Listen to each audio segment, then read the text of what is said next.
Assalamu alaikum.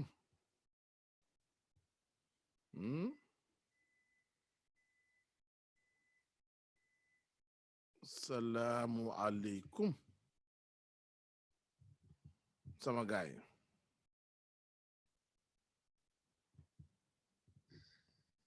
Ana Diop Mamadou. Italie. Nuyu naa la de. Lu bare. Tey sama waaji. Diop ana nga. Njaay Modi nee na c'est bon. Nuyu naa la lu bare Njaay Modi. Ana sama waaji Diop Mamadou. Diop Mamadou nuyu naa la de. Fay ma waay. Babacar Wade. Tey Babacar. Waaw Babacar loo wax nag ci affaire bi Babacar. Babacar. Amoo lan la wax ci affaire bi. Kon baax na. kon baax na Babacar foogoon naa am na loo ci bëgg a wax. Foogoon naa am na loo ci bëgg a wax. Ziar naa leen de mbokk yi yéen ñëpp. nuyu leen ku nekk ci turam ak ci santam.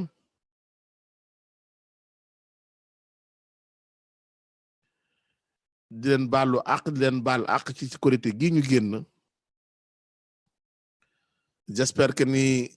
fête bi neexoon na. J'espère que ni fête bi daal jaaroon na yoon. ñuy ñaan sunu borom subhanahu wa taala mu may ñu koy ànd di ko julli ay at yu bare. te it mu ñuy nangul sunu koor ak sunu jaamu yàlla. Bonsoir Viviane Safi, comment ça va Viviane? Merci à toi sœur patriote Viviane Safi. Très fidèle auditrice aussi. ñu koy gërëm di ko sant bu baax Viviane Safi. Lo Moustapha nee na aleykum salaam Lo Moustapha. Viviane bëgg nañu lu bare. Parce que tamit wolof dafay faral di lépp ne peccum liir bu neexee yaay jee jàpp ci loxo bi. Xam nga animateur moom bugul amul ku koy déglu. Ka koy déglu moo koy dooleel. waaw nee nañu doole jën ndox la. kon ñun ñiy wax sunu doole ñan la ñoom Viviane Safi la ñoom Anna Abdou Sy ma Haalpulaar préféré moom nga xam ni mi ngi bëgg am ay fan nag ba ñuy ànd depuis Seneweb rajo Anna Abdou Sy dama koy gërëm di ko sant moom fidélité boo xam ne moom it vraiment macha allah. Diop Mamadou may nuyu sunu yaay ñun ñëpp Penda Gueye depuis New York, une maman très engagée boo xam ne ndeysaan day toog toute la journée rek di lijjanti yëfu Sénégal. waaw comme que Diop Mamadou nee na mi ngi may ziar kon baax na. Fa Diallo jaajëfe naa la du bare fa. Babacar Wade soulèvement populaire Babacar sañoo wax loolu na xanaa nag Babacar yaa na soulèvement populaire ay Wade bu ma jaaxal nag ak li fi wax yëpp ci élection yi bu fi indi affaire de soulèvement populaire na xajul ci ñun. bu Sow nee na asalaamaaleykum Sidi Fall le très patriote et grand Sidi Fall maa ngi leen di nuyu lu bare. moo Thiam grand mat na nga def maa ngi sant bu baax moo mbaa jàmm nga moo. Amadou Joxaane kooku sama grand la depuis Tamba Yarma depuis ma nekk xale bu ndaw. La Diop la Linguère de Khalifa Ababacar Sall kooku moom mënuñu koy ñàkk di bañu nuyu ak doomu ndeyam Margot Diop foofu ca Nantes. Margot ñu ngi waaj ñëw Nantes nag pour raxas anniversaire bi Nantes lañ koy def nuyu naa leen yéen ñëpp. le grand Baba Diaw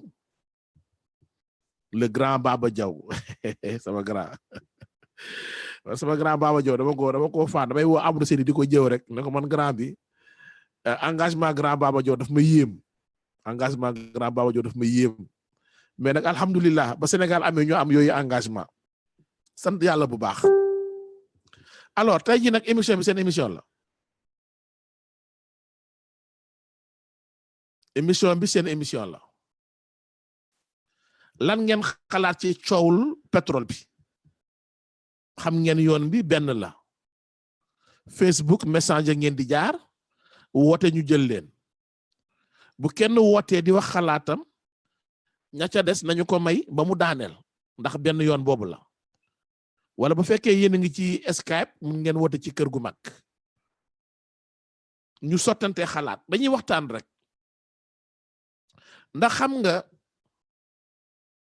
man sama bopp dafa am ay jàngat yu ma ci def jàngat yu ma ci def jàngat Alassane Djigo ziar naa la lu bare bul xeeb li ngay def mukk ci réseaux sociaux yi Alassane am na solo lool bu nga xeeb mukk man sama bopp dama ci am ay jàngat yu ma ci def ay jàngat bu ci njëkk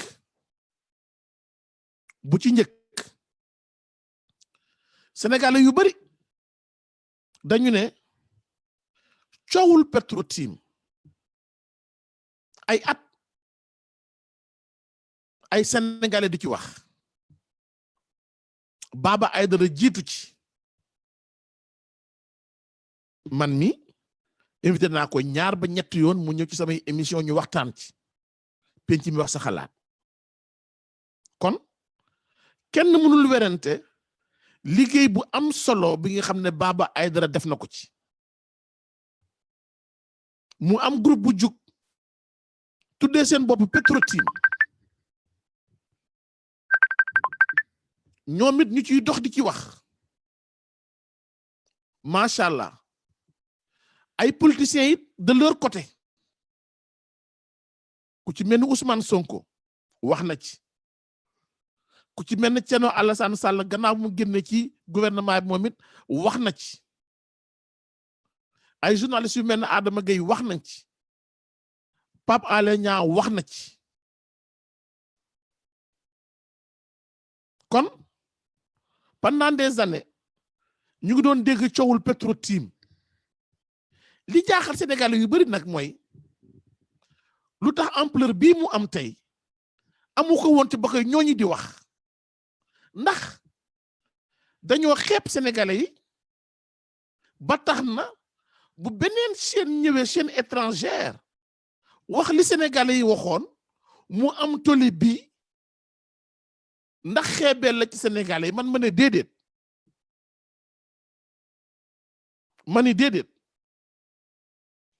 dafa nekk rek une suite logique parce que mënoo comparer force de frappe BBC force de frappe France 24 force de frappe CNN ak ay Sénégalais yoo xam ne ni individuellement la ñuy mener un combat c'est pas la même chose ñooñu ba ñuy wax ils ont voulu alerter les Sénégalais et en alertant les Sénégalais quelque part ils ont déclenché la curiosité d'une grande chaîne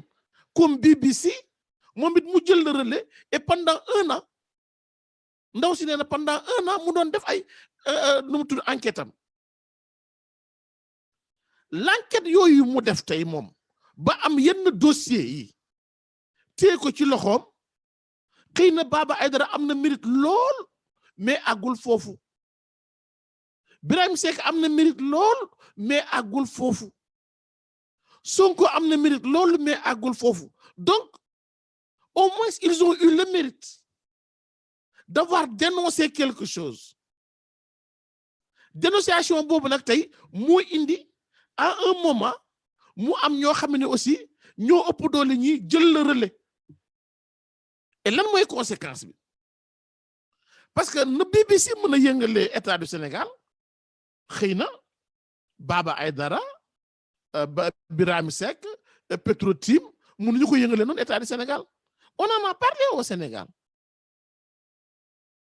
l'État a répondu on se rappelle tous nu mu tudd premier ministre Boun Abdallah Dionne génnoon na fi def conférence de presse par rapport ak coowul pétrole bi jéem nañoo sax génne ay contrat wane ko même bu fekkee ni génne wuñu yëpp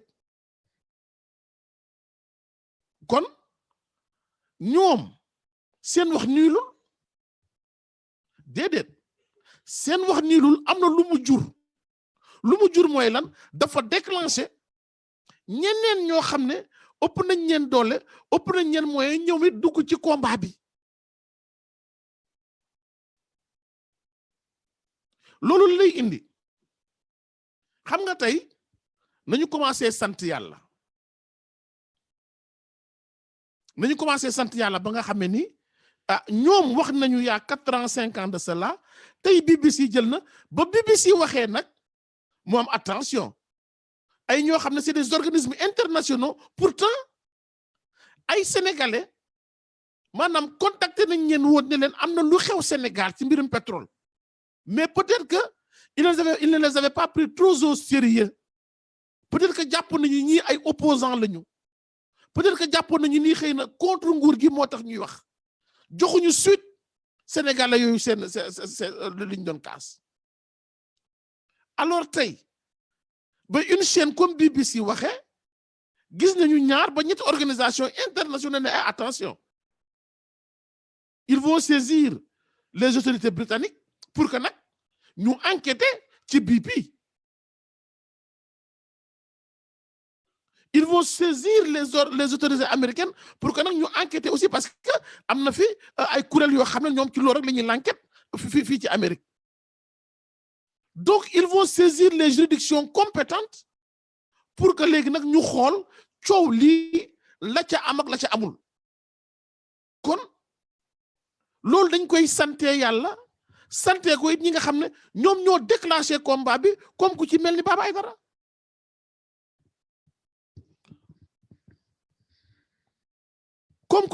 Aïdara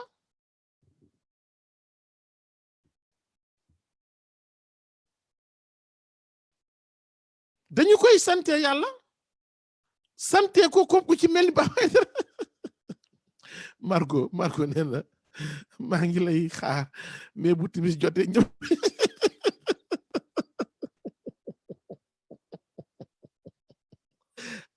nu mu tudd laa jëb jàppal ci Margot ndax ma mën a pare sama émission daal ndax tey dama bëgg série lool kon nu mu tudd laa jëb jàppal ma ci Margot waaye ndax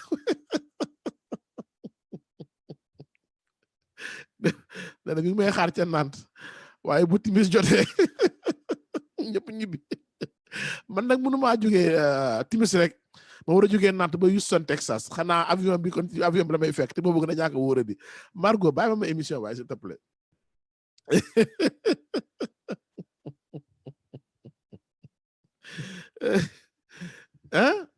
galette de Robert Diouf loo ci xalaat fi ma génne jub na wala jubul alors au moins parce que aussi dafa am loo xam ne ñun xëy na mënuñu ko woon amalee l'État du Sénégal à le faire et pourtant li ñu ko doon laaj lu yomb la lan moo indi timis Sénégal parce que xam nga nee nañu problème wala boog loo munti gis thèse de départ bi maanaam soubassement bi bu fekkee ni dafa faux lépp lu ci tegu dafay faux le problème yépp ci lii mooy comment est-il possible koo xam ne dañ koy topp ca dëkk bu mu dëkk épinglé ko ci dëkk yu bari Burkina Faso bari ki démb bi rek ñu ngi épinglé waat Frank Timis Londres bu ñu ngi koy épinglé fu mu dëkk ci Australie ñu ngi koy épinglé kooku comment se fait-il que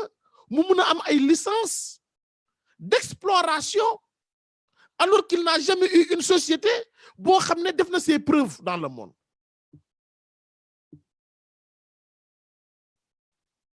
et le président Macky Sall alors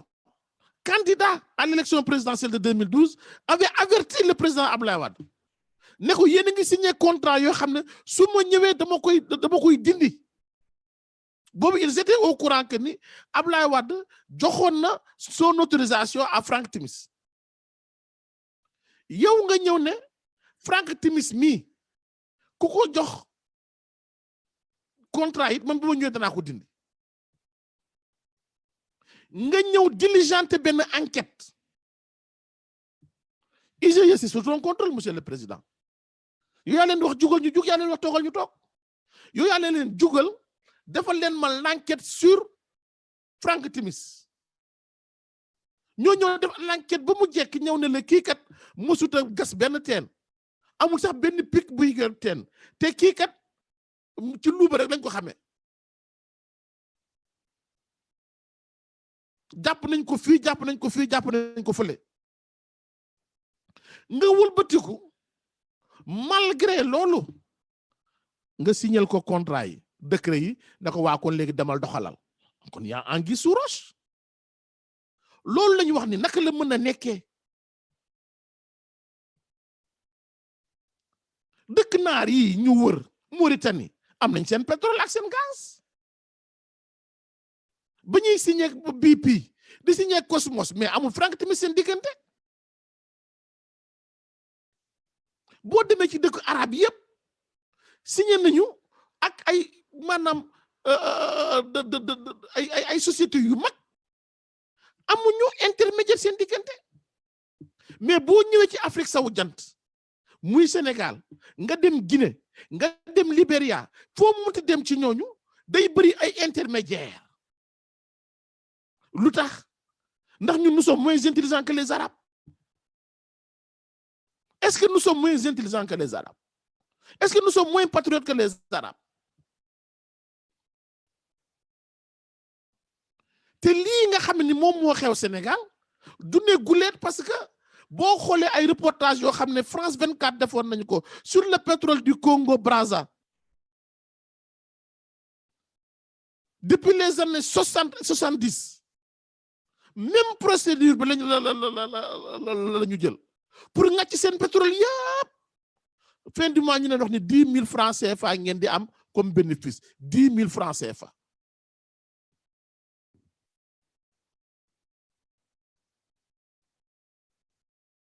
mais y a problème moo tax man bu gaa yi naan sénégalais yi wax nañu ko gëmuñu leen BBC wax ko ñu gëm leen ndax ñàkk warma sénégalais yi la déedéet c'est une suite logique chaîne la ku ci nekk dafa am liggéey boo xam ne bu fa tolloo fa nga koy def la yëkkati tey BBC mooy la ñoom Baba Aïdara commencé mooy Petrotim la ñu commencé ñoom Cheikh Sadibou Kébé ñoom Bamba Seydi Petrotim la ñu commencé ñoom doon def ay live invité woon sax ministre Aly Ngouille Ndiaye ñoom Cheikh Sadibou Diop kon la ñoom Baba Aïdara commencé ñee jël ko ñeneen def ko c'était un début mu am tey foo xam ne toll na fa ku leen ëpp doole jël ko kooku pëncham nag moo mën a déclencher parce que tey ba ko ñoom Baba Aïdara waxee président convoqué wul conseil ministre d'urgence woowu ñu benn ambassade kon xam nañu ne kon ñi fii fa mu laal metti na te loolu dañ koy sante yàlla parce que nag day dem ca kanam parce que léegi organisme yi nga xam ne dugg nañ ci exiger à ce que les autorités britanniques jël le relais def li nga xam ne moom mooy l'enquête bi loolu bénéfice sénégalais la moo tax barki démb ma doon wax ni yéen waa Europe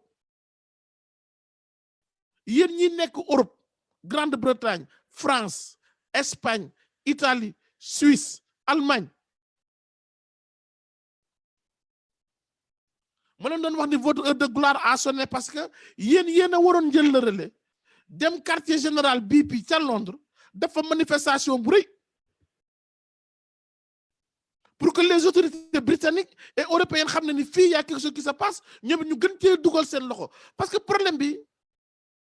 mooy pression rek fu mu toll nii de ces organismes là ak de ces états moo ñu ci mën a génne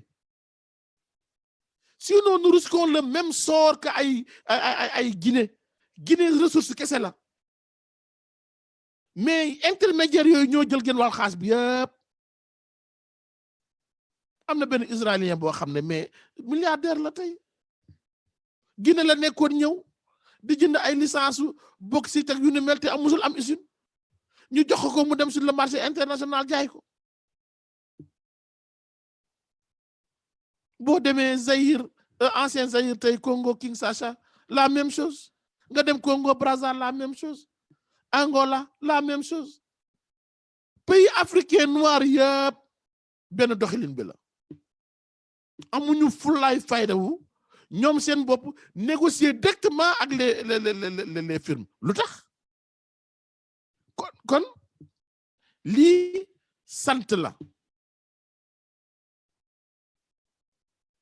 sant la bu baax ba nga xamee ni vraiment ay patriotes porte nañu le combat nag moom lay faral di wax boo ko gëmee gis nga Germaine Ndeye boo nekkee ci combat te xam naa ni yow it noonu nga ko gëmee nga gëm ko di nga tollu ay jamono di nga dute di nga découragé di nga ne man mii kat est-ce que lii may combattre jar na ko bu fekkee yaa nga ci dëgg tëyal wéet ci sa dëgg bés ndam dana la ca fekk bu fekkee yaa ngi ci sa dëgg tëyal te nangoo wéet ak sa dëgg ndax bés nag ndam dana la ca fekk dana metti loolu ci yow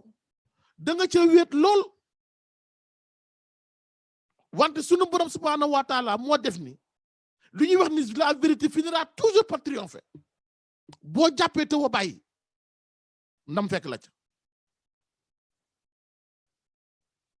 combien d'années la Nelson Mandela xeex pendant combien d'années la Nelson Mandela xeex tëdd kaso pendant 27 ans Ablaye Wade mi tey ñaata at mu di ko xeex Sénégal pour sunu démocratie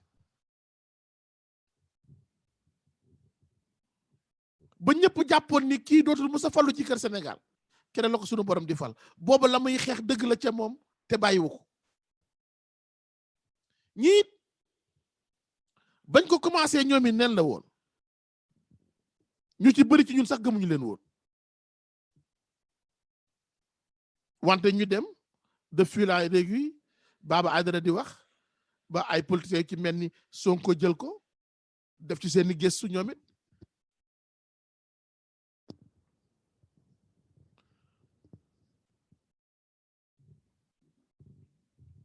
kon noonu rek la combat bi da war a mën a demee ma jéem a xool parce que dafa mel ni sama gars yi ñu ngi jéem a woote wante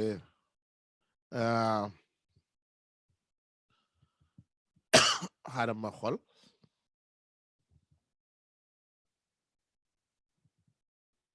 ana Cheikh Doudou kaay dugg sil waay dugg sil Cheikh Doudou ñëwal Diop Mamadou dama leen di décrocher mais day del di wàccaat je sais pas pourquoi may décrocher mais duma leen dégg kon d'abord loolu mooy premier jàngat bi du xeeb la Sénégalais yee wax déedéet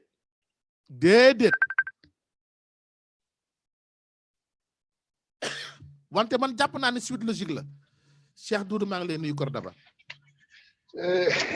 sëñ Amath yow Amath bu BBC lay wax wala Amath bu Houston. boo ci wax baax na. mais grand maa ngi lay gërëm di la remercier di la déwénati déjà. di baalu ak. baal naa la baal ma ak. parce que sonal nañ la te yaa ngi ci combat bu am solo. chaque jour nag ñu kaañoo la mais gis nañ sa activisme ak sa citoyenneté sori ci dëkk bi taxul nga daal koy bàyyi. ñu ngi la ciy gërëm bu baax a baax. dëgg la ñu bokk ko. voilà di gërëm aussi sa auditeur yëpp ni donc man lii grand dama amoon rek juste benn remarque bu ma ci bëggoon def. bismillah. daanaka sax yow wax nga def. mais lii dafa am njëriñ. trop. Sénégal lii rek mën a am nit ñi bëgg ko gisee problème entre ñaari clan. mais lii ñun ñëpp dañ ci am responsabilité am ci culpabilité. de Ablaye Wade à Macky Sall. munoo jàpp kii bàyyi kële. munoo xas ci kii bàyyi ci kële munoo incriminer kii nga bàyyi kële. maintenant dégg naa la aussi ngay wax ni que ñeneen ñi soxla wuñu intermédiaire xëy na ñun ni ñu amee suñu pétrole fallait que comme li ñuy wax courtier dugg ceeg yu kenn xamul ak yooyu mais dès le moment que ñu amoon capacité de dénoncer ce contrat rien ne pouvait justifier que ñu wàcc ko mu continuer loolu moo ñu indil guuta gi. maintenant quand BP sort jéem a defaral Sénégal di laaluñu seeni bu ñuy fay royalties jëluñu ko ci li ngeen am. mais information yi génn musuñu ci dégg kenn ku ni royalties yi ci li dese Sénégal lañ koy fay loolu kenn waxu ko li ñu wax mooy que nu ñu mën a jëlee kenn ku ñëw yor un budget d'1 milliard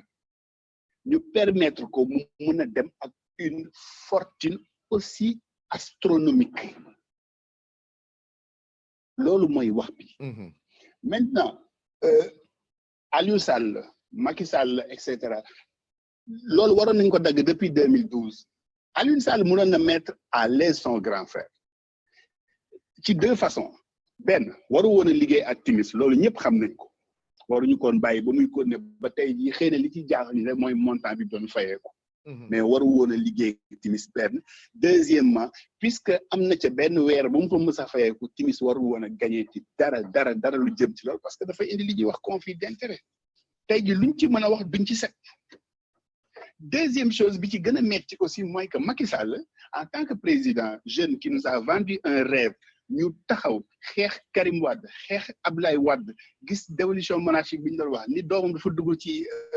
gestion du pouvoir et cetera mu porter ce combat am lu mu ci daj Sénégalais yi wóolu ko mu taxaw mu ni kenn dootul defee nii bu ñee taxee defee nii Sénégalais yi dañuy xaw a jaaxle man loolu moom ci gën a metti c'est qu'il n'a pas appris de l'expérience bi Abdoulaye Wade am ak Karim Wade et il l'a renouvelé avec son frère et en plus grave maintenant ñun nag li ngeen ci def yëpp rafet na Ousmane Sonko liggéey na ci Idrissa dénoncé na ko fi wax ko fi ñu ni dafa iñaan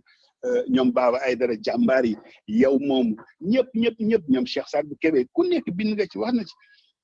tey jii am na lu ci xaw a doy waar sax mooy que peut-être que bëgguñu ko def sax combat boo xam dañ naan ndax politiciens yaa ngi ci dugg di wax parce que société civile bee ko njëkk a kaas ñoom ñoo ko njëkk a wax politiciens di ñëw rek toppaat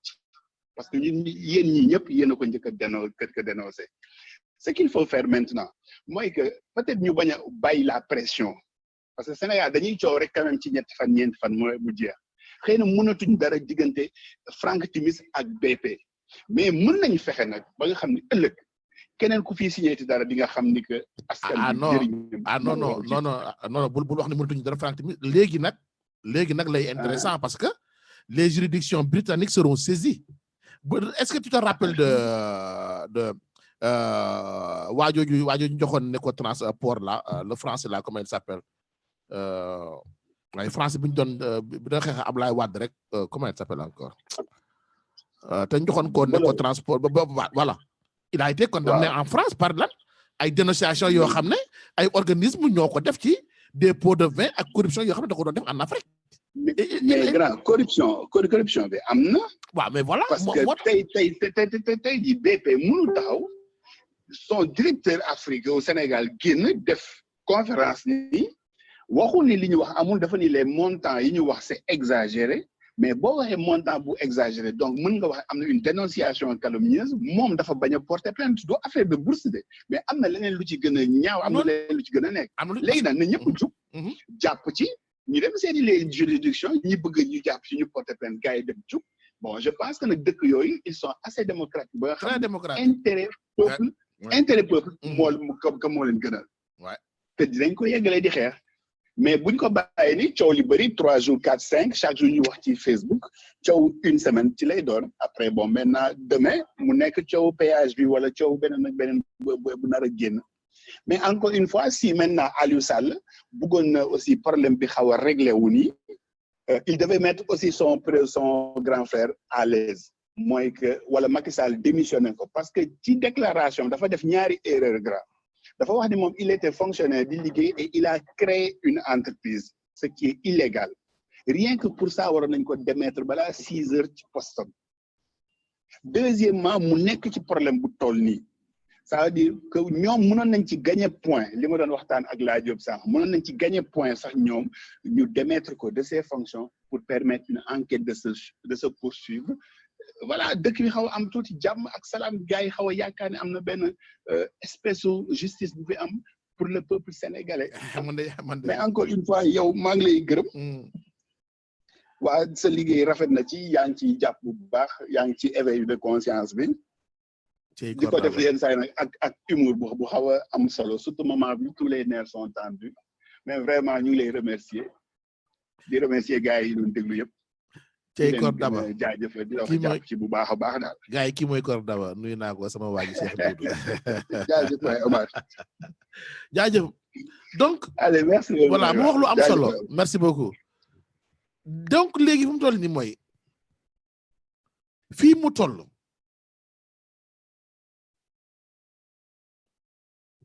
naam léegi am nañu ñeneen ñoo xam ne dinañu ñëw bokk ci combat bi parce que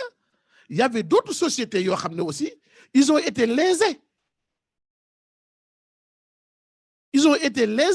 par le choix de BP. D'autres sociétés ont été lésées par le choix de Total. D'autres sociétés ont été lésées. ñooñu tamit c'est de leur intérêt à ce que les autorités britanniques et américaines jël mbir mi jaarale ko fi mu war a jaar. moo tax man ni bu ñu xeeb lee ñu am loolu am na solo trop la Sénégal yi def moo indi tey lii ndax ñoom bu ñu deful woon suñ leen gëmul woon suñ leen bàyyil woon nopp kon ñii tey duñ jël relais bi Baba Diaw Dalifort maa ngi lay nuyu sama grand. waaye Alaaji Amath maa ngi lay ziare baal ma wax waay ci koor gi. mais grand lu tax ma yónnee la message ne la grand baal ma wax nga dóor ma ci xeer yi faale woo ma danga ma waaye naa la nag yow koy yàgg gisul na yow maa la njëkk a ziare sax. non tontu yow yaa sama yow boo ma ziare rek mel ni ziare naa la. grand namm naa la. waaye maa la raw bismillah grand ci noonu mu demee nag sant bu alhamdulilah waaye man xanaa di la féliciter rek ndax sa détermination bi nga am rek wax dëgg yàlla nii la rek yow moom tee constant quoi chaque fois moom faralu fenn quoi ku ñëw rek boo gisee say xeer rek dóor la mais nag aussi maa ngi nuyu sa waajoo ñu génn léegi xam nga Cheikh Doudou may waaw nañu affaire rek laa d'accord ak moom dañu bàyyi di jël référence toujours ci Karim Wade ak Abdoulaye Wade dévolution monarchique yooyu c'est des passés yooyu ay slogan yi gars yi doon utiliser rek pour accéder au pouvoir sans ñu joxe nit ñi benn programme boo xam ne mën nañ ci liggéey le résultat est là maintenant aujourd'hui parce que c'était un slogan pour déstabiliser le régime dévolution monarchique te teguñ ko fenn li fi Abdoulaye Wade doon def moom li fi ñëw def lii lan la fi Abdoulaye doon def il faut rendre César à ce qui appartient à César. Le seul politicien qui a osé publiquement organiser meeting place de l'Obélisque traiter Aliou Sall c'est un voleur. Les documents sont là, c'est un voleur. C'est qui? C'est Abdoulaye Wade. Abdoulaye Wade, ouais. Aliou Sall dal ko ginnaaw ko yo sommation interpellative te damay plainte contre Abdoulaye Wade boobu léegi ana plainte ba France le seul Sénégalais qui a osé devant des centaines de milliers de Sénégalais publiquement télévision yi ñëpp mu wóor ne lii am nga preuve ñu ngi koy filmer en direct mu taxaw ne diw ak ñu mu ànd ak Aliou Ndiaye c'est des voleurs Aliou Sall lii ak lii ak lii ak lii la def foofu kay yaakaar naa ne BBC est-ce que wax nañ ne Aliou Sall c'est un voleur? Déedéet. Ils n'ont jamais dit. Est-ce que ñëw sur site mos nañ taxaw ne Aliou Sall c'est un voleur? Personne. ñu ay forum civil nag ñoom kenn mosul taxaw daal ne Aliou Sall c'est un voleur. La seule personne qui a osé, le seul Sénégalais, c'est Abdoulaye Wade. bañ ko ba léegi ñoom bu ñu défendre ko sax démb gis ngeen seen porte-parole gouvernement lu wax mooy c'est Abdoulaye Wade avait signé un décret bu amul numéro amul signature nee na moo gën décret bu amul signature amul numéro waaw loolu am décret la. wax dëgg. xam nga ñoom dañuy jéem a défendre te xamul lu ñuy défendre même problème mu ci caisse de dépôt consignation le président l'a dénoncé daal wax na ko bi mu ñëwee le 7 février bi xaw ma 7 février su ma juumul ne Macky Sall dafa jël xaalis ci Sénégal jox ko doom jox ko frère c'est-à-dire que paa bi bu wax yooyu day attirer l'attention des Sénégalais la ngeen ma doon waxal démb te tegu leen ko fenn tey bu na fang nit ñi ci dut baaraam te ci ñi mu ko wax li ma gën a métti nag mooy quand j'entends certaines personnes ñuy wax naan voilà occidentaux yi dañu bëgg a taal suñu réew te alors que yow wax nga ko léegi c'est lii prolongement wu li Sénégalais yi doon wax rek la mais amul parce que yow bi Abdoulaye Wade waxee société civile wax mais ñan ñu waroon jël place BBC c'était ces soi-disant journalistes ñoo xam ne dañ fi nekkoon démb bi fi Abdoulaye Wade nekkee ñu ne ñoom investigateurs lañu des gens de Latif Coulibaly et consorts ñu yor ay groupe de presse yoo xam ne bu coupe du monde ñëwee ma ne la groupe de presse yëpp ñëw fexe ba yóbbu envoyé seen nit seen reporter ñu dem waaw ñoom problème l'intérêt woon dem jekk ji BP wala ñu def enquête bi nga xam ne bii ndaw soosu def na ko te liggéey BBC journaliste rek la niñ mën a enquêter ni journaliste ñu mën a ñëwee Sénégal contact ay sénégalais fexe ba am ay document ba def ci enquête pourquoi pas ñun defuñu ko xanaa génnewuñu ay université comme ñoom médecin sénégalais yi dañu ngi opéré comme médecin chinois yi médecin américain yi ñu ngi faj ay damm comme ñoom waaw lu tax suñu journaliste nag ñoom bu ñu dem problème bu mel noonu am sa réew demoo defi enquête nga xaar ba teel ñëw def enquête nga amuloo ciy wax waaw def kon ñoom defuñu seen liggéey ñoom it dëgg la loolu la ñu bàyyi daal commencé gis naa kii même Mamadou Diop Decroix gis naa ko sànq mu ne bi neegar bi waxee kenn déglu ko léegi gis nga yooyu nañ ko bàyyi nañ ko ku bëgg a dem dialogue Macky Sall na nga dem dialogue moom man wax naa ko sànq gis nga kii lu ñu mënti dialogue moom bu ñëwee ba ci cappaandaw ga la ko ca neex lay jël la ko ca neex mu sànni fële la mu def bërki dem ci jumaa ji amul nit ku gëm yàlla bu war a doxal am réew ci yoon bërki démb nga ne man lu ngeen def rek lu ngeen décider rek man lépp laa ci ànd waaye ñu ne teel yow àggula guñ sax nga taxaw ci jumaa naan sama rakk dañ ko te nag xam nga kon kii lu ma woon ni rek lu mu la wax lu dul sàll la sant rek booy moo sa jarul nga dóor sa doom man dañuy xeexal suñu bopp daal bu Sénégalais yi jógatee wax nañu jóg ñu enquête ñu xool nekk Sénégalais li ñu wax am na wala amul la ñu waroon def nag lañ deful presse bi la waroon def defu ko bi si def ko voilà ma bàyyi keneen bu ne dëgg maa ngi nuyu ñëpp di jaar ñëpp di baalu ñëpp ak daal mais daal nañu bàyyi daal di jël ay référence ay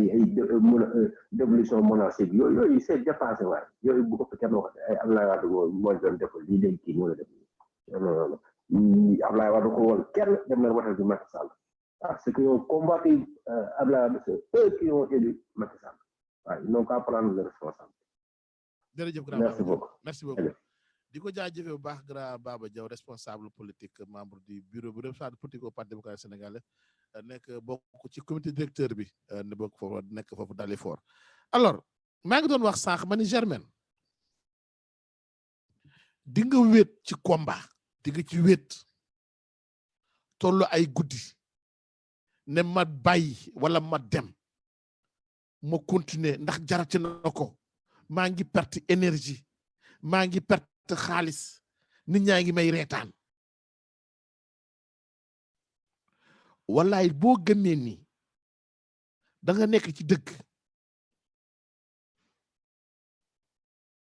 boo gëmee ni la ngay xeex dëgg la te principe rek tax la ko doon xeex bul bàyyi bul bouger mètre tôt ou tard dana am loo xam ni yow foogee woo ko yaakaare woo ko fenn dana ñëw ànd ak yow ci combat boobu jàppale la ci jox la ci ndam tey nag toll nañu foofu lu ne Macky Sall def na ko ñun ci régime am bi dem ba naagu yaakaar ni moom fu mu toll nii lu nekk mën na koo def di ci génn waaye dana am bu ko të Diop Mamadou nuyu naa la Diop Mamadou allo sama waa ji Amar mon ami mon frère na nga def nuyu la sant la baax yaa ngi ci jàmm sant yàlla naka foofu ba lépp jàmm ñëpp sant baal leen ñu àq waaye déwénati leen baal leen yan yàlla boole jéggal amin yaa rabbana amin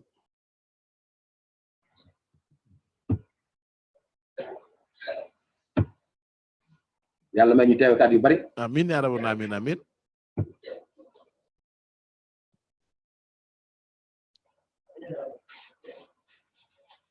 actualité bi de moom tey doy na waar quoi lu ci doy waar allo lu ci doy waar li xew ci suñu pétrole waaye pétrole bi kay moom xam nga ne gars yi mooy lekk nañ suñu pétrole bu yàgg te ki ko lekk kenn la muy président ak waa këram lekk nañ ko bu yàgg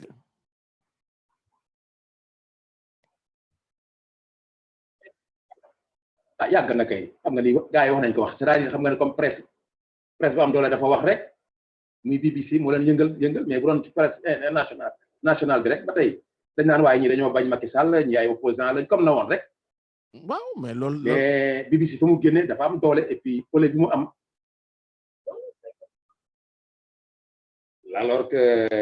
mais man ñëpp war nañoo xamante ne Aliou Sall il a volé notre argent depuis Aliou Sall fu mu jëlee alal bay créer ay banque de Dakar bay créer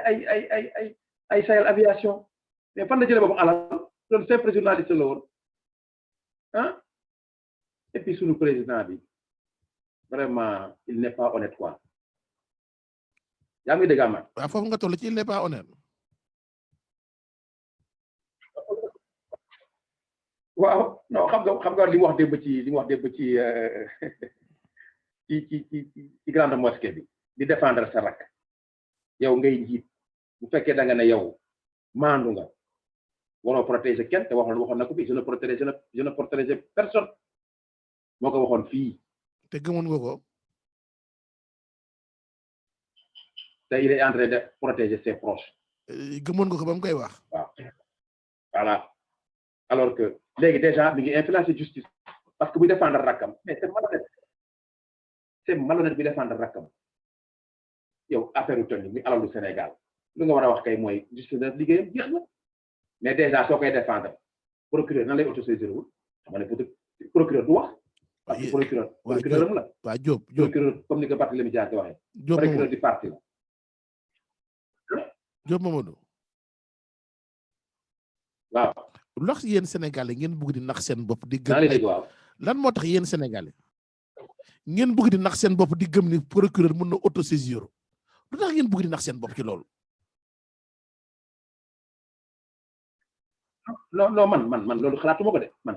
xalaatuma ne procureur dina autosaisir loolu xalaatuma déjà ñoom jël nañu seen wane nañu fi ñu far déjà dégg nga ministre de l'Intérieur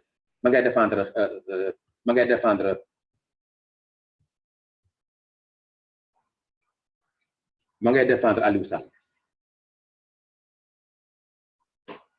donc peuple bi daal moo mën a régler problème bi waaw peuple bi moo mën a jóg ñu régler bii mu régler wu parce qu'on peut pas continuer comme ça jël suñu alal di ko pasare ci mu nekk nii bala maa dee na ñu naan way gut pétrole génnagul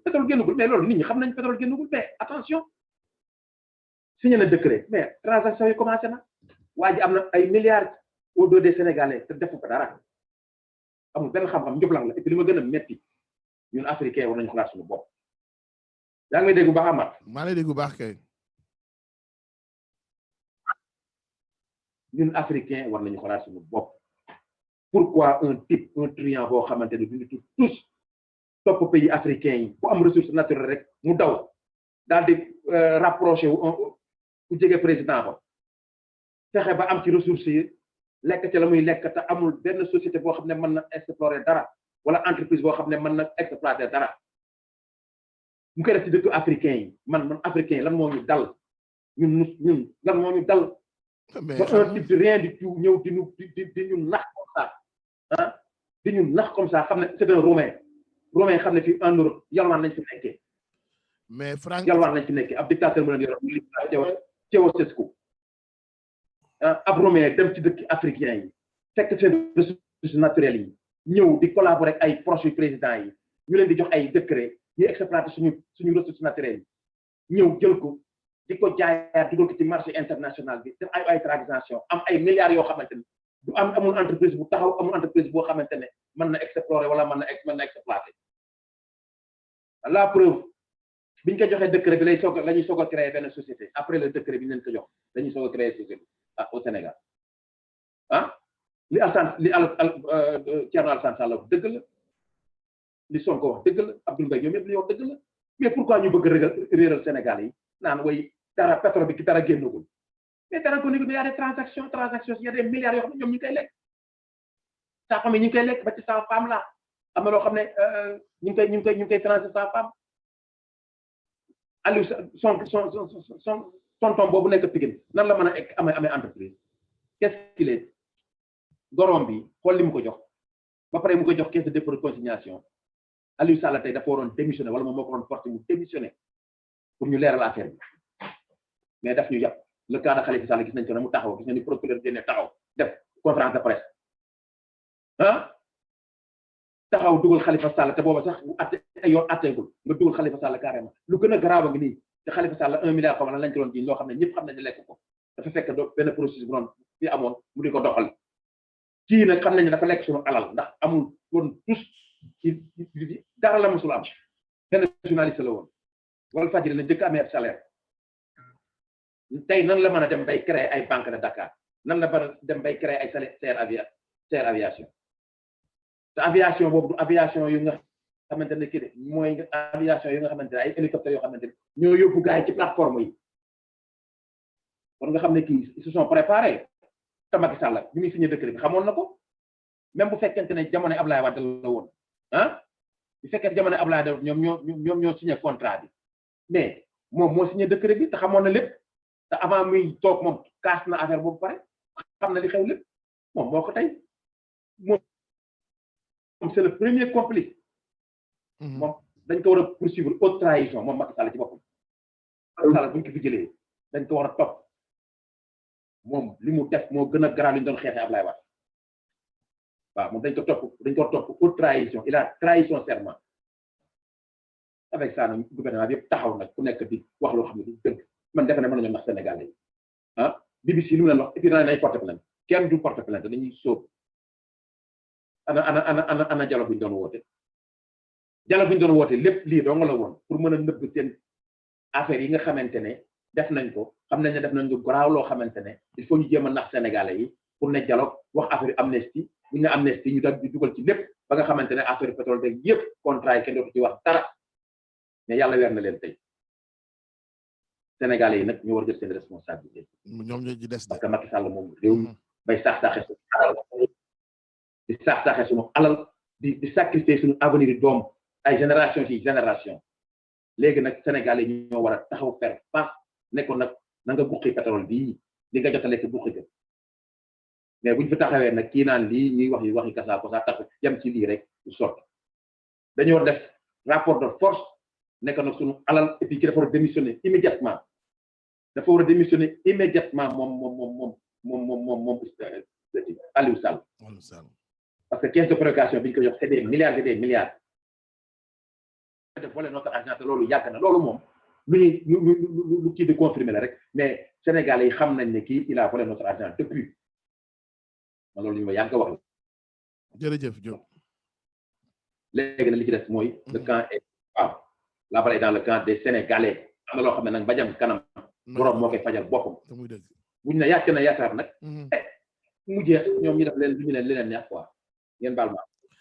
Diop Mamadou di ko jaajëfee depuis Italie mu wax lu am solo Fanta Schulz nuy naa lu bare Al Diallo mon ami mon frère l'ami de Patrice Sané nuy naa lu bare Al Diallo apolitique bàyyil waxu armée coup d'état apolitique nañu gis nga on peut régler notre problème sans dugg ci dans l'extrémisme quoi depuis yow chaque jour nga suivre émission bi jox naa la fi ay référence depuis kañ sénégalais yaa ngi xeex depuis sous Colombie avant Blaise Diagne ba tey sénégalais ñu ngi xeex di ci ànd ak patience àdduna moo xëy te sotti moo tax nga war a bàyyi ay waxu armée ay waxu généraux ki apolitique man daal d'accord ma ak yow ci loolu alors donc moo doon wax ni nañu sante yàlla loolu nga xam ni des sénégalais Baba Aïdara ak ñi mu àndal waa Petro-Tim ñoom Ousmane Sonko ñoom Birahim Seck ñoom Pape Alé Niang ñoom Adama Gueye ñi ci xeex ñëpp c'est pas parce que sénégalais yi dañ leen xeeb déedéet mais ku ci nekk sa doole fu mu yem BBC moo leen ëpp doole parce que pouvoir d'investigation bu mu amu leen ko bu xëyee wax tey état bi yëpp tremblé dafa mel ni l'autre am na benn kii de presse française là nu mu tudd benn groupe de presse de la France là xawma lan média encore moom it bu demee def ay enquête am ba génn gars yi dañuy tremblé déjà fu wóor la ñu koy teg te bu ñu xasee ba génn dafay am ay ramification dafay am suite kon sant yàlla la li ci des nag mooy combat bi ça va être à plusieurs niveaux au Sénégal il faut que Sénégalais yi fa ne mettre la pression sur le gouvernement les Sénégalais de l'extérieur aussi ña nga xam ne ñoo gën a jege ñu mettre la pression merci à Anna Dramé li Mediapart saa yu génne gars yi xam ni c'est du lourd merci Anna Dramé li ndekete ama Adram no ama la ndekete tukulóor yi dañu am njëriñ aduna ngi soppeeku nag cey musumoon yaakaar ni danaa dem ba gàgg tukulóor di ma gàgganti mi ngi nii ama Adram li moo ma gàggante ci Mediapart aduna ngi nii nag fii sax laa yemale émission bi faf ndax bu ñu demee nag dëgg-dëgg ba ab tukulóor war maa mën a gàgganti nag ngeen xam ni kon jaratul may def émission fii laa ko yemale kon moo dama ko fi yemale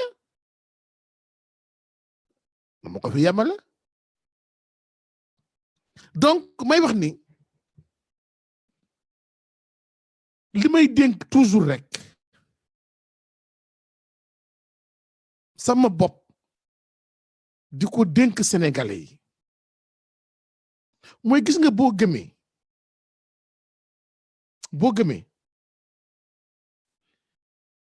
te li nga gëm nga teg ko jàpp ni dëgg la parce que aussi da ngay xam ni la vérité elle est relative mais yow boo gëmee ni dëgg ci dëgg nga ne boo gëmee ci dëgg nga ne quel que soit looy wet ci sa dëgg bul bàyyi bul fléchir Thierno Amadou Ba maa ngi lay gërëm bu baax yow it tu es formidable toi aussi wallahi bul bàyyi bul fléchir ndax xam nga lu tax loo gis ci kër àdduna rek mujjantal ba moo ci ëpp solo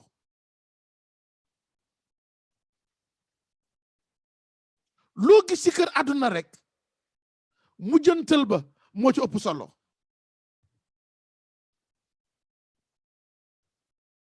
xoolal rek sama mbokk lébu yi bu ñu tegee seen ceebu jën bu baax début bi ku ci nekk di doser sa morom waaye bu ñu demee ba ca maccaat ba ceeb ba tuutee ci des ay toqat yooyu ñu jël maccaat beeg xooñ beeg yooyu ci des foofu ngay gis ni ñi nekk ñu ngi enjoy li ñuy lekk gis nga mujjantal di nga gis nit ñoo xam ni mun nañoo dund 50 ans dans l'opulence 60 ans dans l'opulence waaye mu am benn mois bu ñëw boo xam ne la ñu ciy dund ku leen waxoon tey nañu changé waat delloo waat mbir yi ñëw ñëkke la metti li mujjee lu naqari la ñu la kaay ñu def ko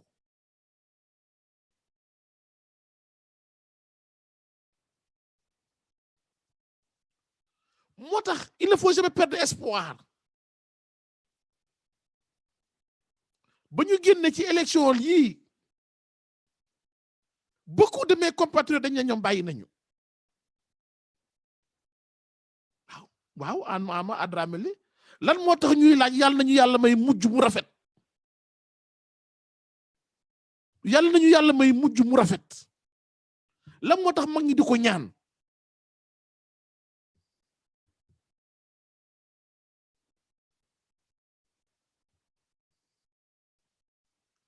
ba ñu génnee ci élection yi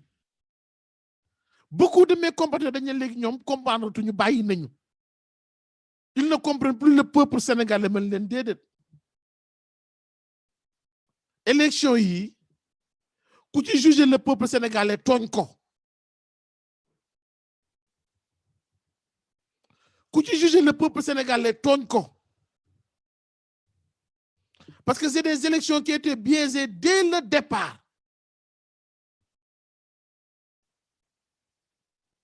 te comme que Jàlla def nañu nous n'avons pas eu une opposition soudée dès le début qui pouvait faire en face moo ñu indi lii ñu am tey mais ku juger le peuple sénégalais de par ces élections da nga koy tooñ mais nag ñi jàng injil ñi jàng alxuraan maanaam les religions révélées ñoom ñëpp tey jii ku fi indi woon imam ngeen di fi prêtre nga laaj leen sunu borom lu mu wax ci complot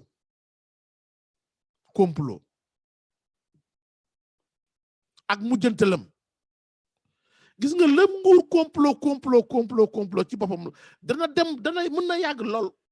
mën na metti lool mais dina wëlbatiku nekk musiba ci kawam mooy commencé dal nguur gi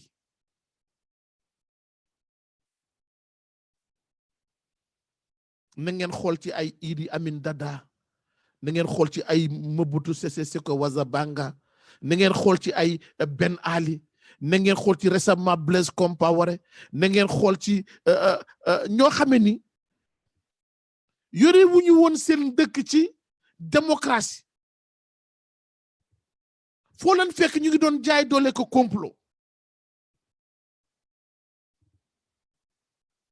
xam nga Blaise tey ak lu mu dund ñu ne ko dëkk ba nga ne juddee fa màggee fa am fa teranga bu ne sañoo faa teg sa tànk ku ko waxoon ay jamono danaa la yow mi da ngaa dof je suis le tout puissant président du Burkina Faso ku fekk tey Ben Ali ca fa mu nekk ci exilam nga wax ko danaa la yow mi da ngaa feebar man lu ma am ci policier lu ma am ci agent secret moo policier téeméer yoon sama dëkk dama leen nii laa ko jàppee président Soudan barki démb ki ne Njaay jaata jërëjëf kon nous autres Sénégalais qui menons ce combat patriote et démocrate nous n'avons pas le droit de démissionner et aujourd'hui ak scandale bii nga xam ne tey BBC génne na ko nga gis panique générale bi au sommet de l'État nga xam ne y a de l'espoir mais ñu ñoo war a continuer nag di gën a mettre la pression ah oui di gën a mettre la pression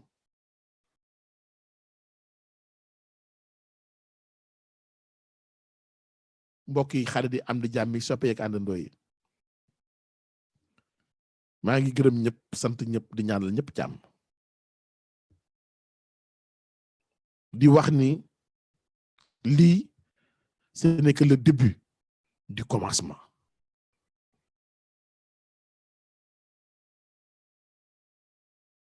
lii ñuy gis nii ce n'est que le début du commencement. yeneen na ngi ñëw parce que ñu ngi wax Frank Timis waaye am na bu gën a grand Frank Timis téeméeri yoon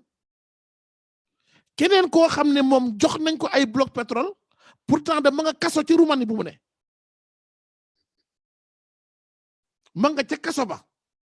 ñu koy jox ay bloc pétrole fii ci Sénégal mais kooku pour ñu joxoon ko bloc yooyu moom kee moom Aliou Sall la financé mais kee il fallait que mu financer nu mu tudd servir le Sénégal. Ovidou Tender jërëjëf Ovidou Tender kii sax moom mi ngi vaquer à ses occupations ndax am na dëkk yoo xam ne bu fa demoon tey ñu téye ko demu fa waaye Ovidou Tender moom ba ñu koy jox suñuy licence ma nga ca kaso ba ci dëkk bu mu nekk moom tëj nañ ko fa ndax corruption ma nga ca kaso ba Sénégal di ko jox licence parce que lan moom moo financé servir le Sénégal bu Marème Faye Sall sunu borom nag gëmul ne la wur yooyu yëpp dana mës a feeñ ndax le pouvoir de l'argent pouvoir conviction moo ko mën Arona Niang merci beaucoup 12 ans de prison pour corruption lañ ko teg ca dëkkam Roumanie pendant qu'il croupit en prison ñun ñu koy jox ay licence lan moo ko waral mais nag mbokk yi da ngeen war a xam ne loolu yëpp du lu bees Sénégal déedéet ce qui se passe avec Ovidou Tender, ce qui se passe avec Frank Timis, ça se passe chaque jour au Sénégal.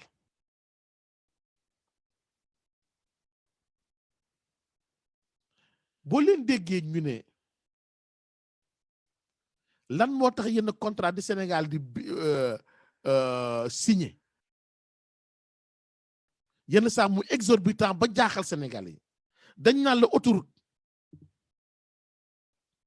ñu ne la Sénégal dépensé na 500 damay joxe exemple 50 milliards tronçon wu 10 kilomètres nga dem Tunisie ñu dépensé ci 10 milliards nga dem Maroc ñu dépensé ci 7 milliards nga dem Mali ñu dépensé ci 8 milliards ñu ci 50 milliards lu tax parce que sunu administration ci boppam moo tuddoo noo xame ni képp ku ñëw Sénégal ne da ngay investir ña nekk ci administration ba d'abord ñoo naan la ñoom ñoo lay jaay licence te dañ ciy teg seen wàll dama leen di jox ñaari exemple ñaar dafa am sama benn xarit bu nekk Italie ànd ak benn société italienne bu yëngatu ci wàllu énergie solaire ñu dem Sénégal pour nee nañu dañu fa bëgg tabax benn société buy fournir énergie solaire di ko jaay soit Sénélec wala mu ko jaay population bi bu ñu ñëwee dem ministère de l'énergie et des mines waa ministère ba ne leen licence yi de par quota la te nee nañu UEMOA moo dicté quota bi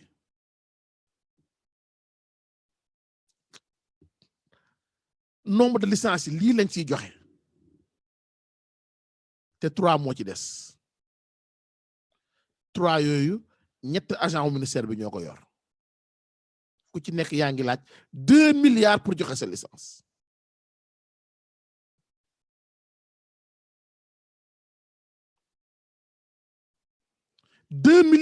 pour joxe sa licence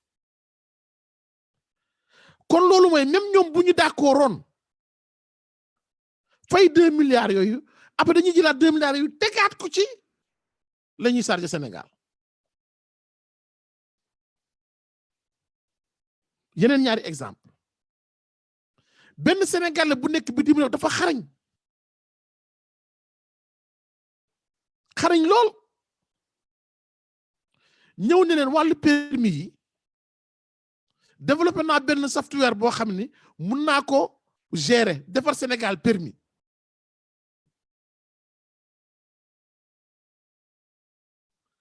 ña waroon na joxe marché ba nekkoon ndax am nga 4 milliards yoo teg sur la table pour ñun ñoom ñoo ñu di gérer marché bi ñu jox ko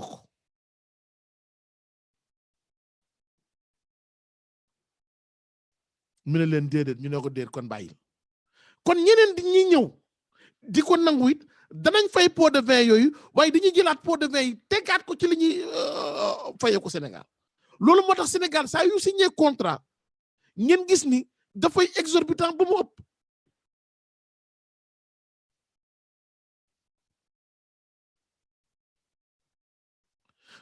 lii nekk ci pétrole bi moom la ñuy wax la face visible de l'iceberg waaye partout dans tous les domaines nga dem administration sénégalaise dañuy laaj pot de vin te nëbbatuwuñ ci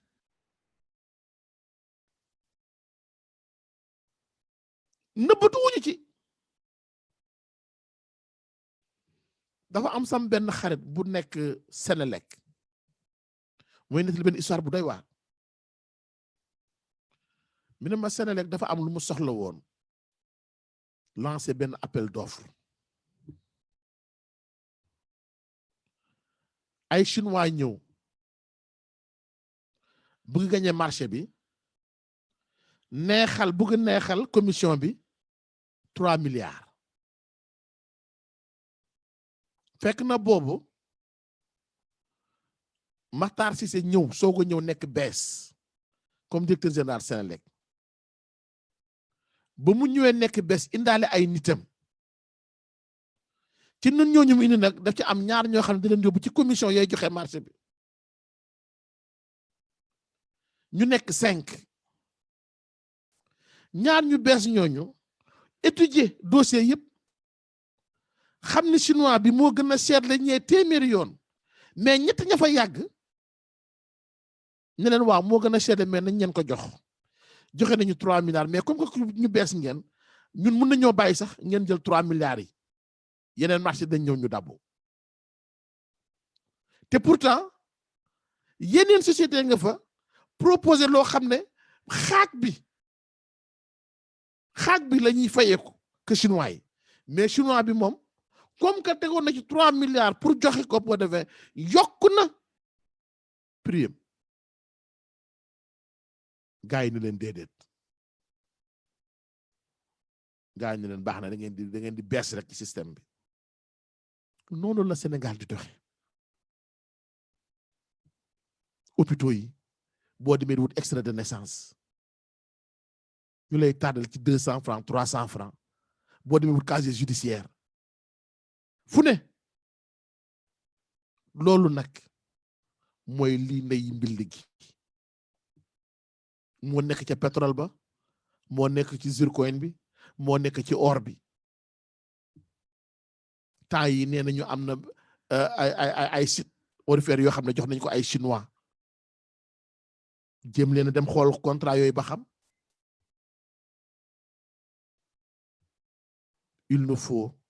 mesdames, mesdemoiselles et messieurs une révision en profondeur de nos institutions une refonte de notre administration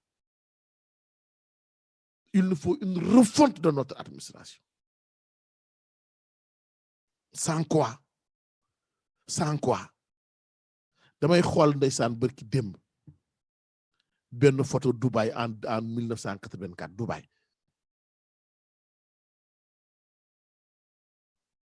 Dubaï 1984 nga xool Dubaï ren devenu l'une des destinations les plus prisées au monde boo xam ne 1984 waaye 63 sax ñun ñoo rawoon Corée du Sud 63 ñoo rawoon Corée du Sud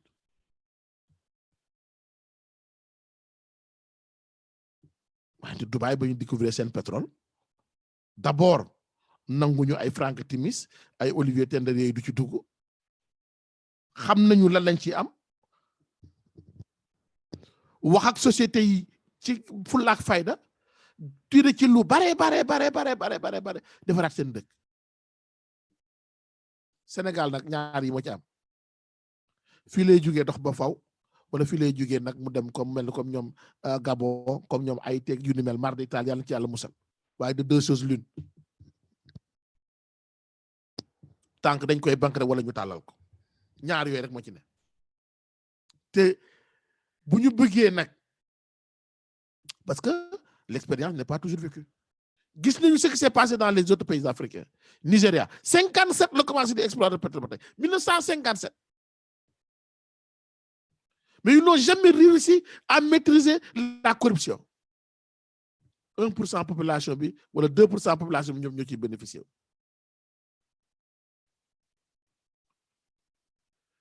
Congo Kinshasa y a pas un pays plus riche dans un sous-sol que le pays que le Congo Kinshasa au monde amul ba tey guerre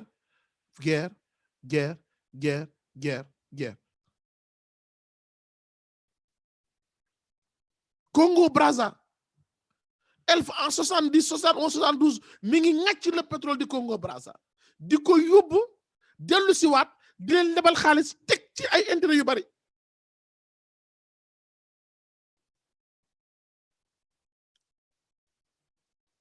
Gabon Angola partout Libéria ak oram ak jamaam Sierra Leone ak jamaam Guinée bauxite diamant lépp même chose sous-sol bu riche population très pauvre sous-sol bu riche population très pauvre bu ñu ci jugul nag ñun te xam ne l'expérience n'est pas toujours vécue du ñu xaar bu dund ko déedéet mais jàng nañ ci ñële lii ñu def ak nu mu tudd Franck Timis ak Petro-Tim moom la ñu war a def ak Total ak bépp contrat boo xam ne état du Sénégal signé na ko nañu génne contrat yépp ñu réviser yépp jaaratikaat yépp ci yoon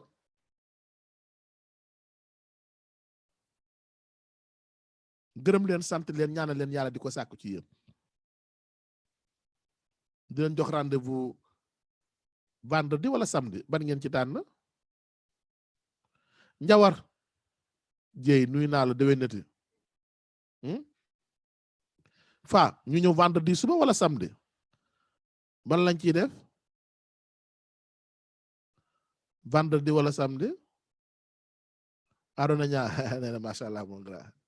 fa yow laay laaj de yow yaay décider vendredi wala samedi fa waxal gaaw ñu ngi li ñuy déglu samedi fa nee na samedi kon gaa yi samedi la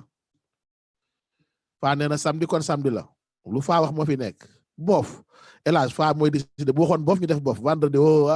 ana Adramé li malheureusement fa jiitu na la jàllo jéeri fa jàllo daal ñun lu fa jàllo wax moom la ñuy wax Thierno Amadou Ba waaw Njawar c'est dommage Marie Ba nuyu naa la lu bari borom Canada man daal lu faa wax moom laa wax te faa nee na samedi kon samedi la incha allahu rabbi nañ fi dajewaat gën a échanger gën a waxtaan ginnaaw bu ñu ñaaxee sunu bopp aussi di leen ñaax yéen tamit mbokk yi ndax loo gis ci kër àdduna buñ koy waxtaanee rek yàlla dinañu wan yoon bi buñ koy waxtaanee yàlla dinañu wan yoon bi ñu mënut a bàyyante dañuy ànd te ñun Sénégal yi ñoo mën a bàyyante ndax lu ñu am suñu réew ñu ko gënal kon nañu gën a jàppante di gën a waxtaan di gën a sottante xalaat ànd ak ñaar ñi nag asafurlaa ñett ñi patriotisme conviction ak